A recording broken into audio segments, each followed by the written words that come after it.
I just thought I'm going to make a quick video before sending parts to powder coating. And these are the parts and the rest of it. Well, after 2 weeks I just got back parts from powder coating, and here they are.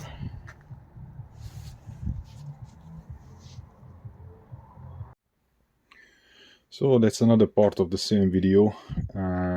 I got parts back from powder coating, but I already put one part into this video, and now I just started to fit these power flex bushes. This is the camber and toe adjustment. It allows you to change your camber and toe settings. It's basically good if you have wider wheels and just couldn't fit it under the fender. There are other versions of this, and some people complain that they rotate and adjust by itself, so you just set it up and after it moves. But I think it's not this type, because some people change the subframe, rear subframe, weld something, weld some little piece of brackets, and then you loosen the knot, and then you can change it, and yeah, it definitely stays there. This one is easier, and I think this one is not going to move.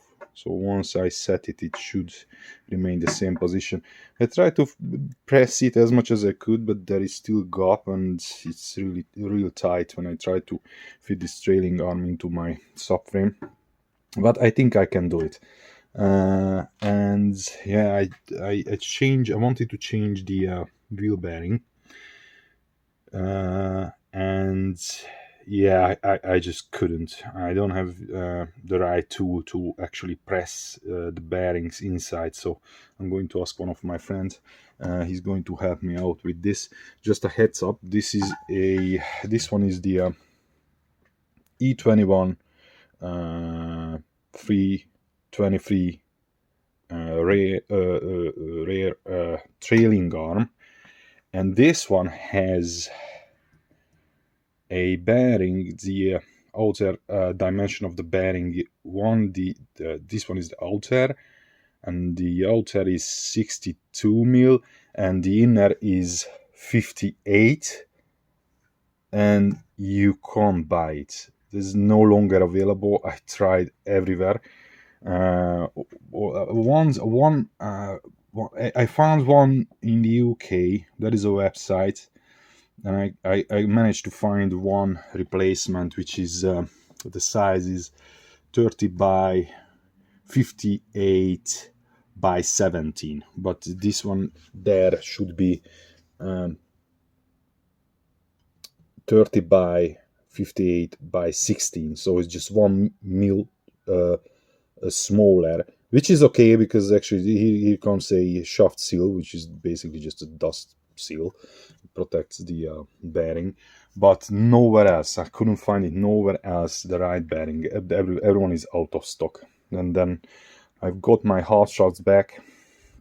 This one, as I mentioned earlier, 1/2. This one is E90, and this fits my differential, and the other end is E21, and I measured them. Now they are the correct size. They've been refurbed, apart from outside. I don't know, these guys just been too busy to clean this up or whatever. I'm going to clean this up, sandblast them, and protect them from rust. But yeah, the rubber boots, they all brand new, they all good. They checked. I dropped off I dropped off 4 E21 half shots, and I asked them to strip them all and check the balls and everything inside and fit the best, which is not as worn as the others. And yeah, they really cleaned up the rest of the parts inside, and now they should be okay now. And the parts from electroplating I've got back. Well, I'm not 100% satisfied, but I guess there is a limitation of this process, what they can and what they can't do, and well, it's not bad, but there are, they had to tie them up on a piece of wire, and where the wire goes around these parts, they remain rusty. There is actually some sort of a drum system. You can throw these nuts and bolts inside the drum and it rotates, and then but they said that's the only way not to lose the parts. Of course, I had to pay extra fee because they had to tie each piece to this piece of wire, and they said that's the only chance not to lose parts. Well, they just did.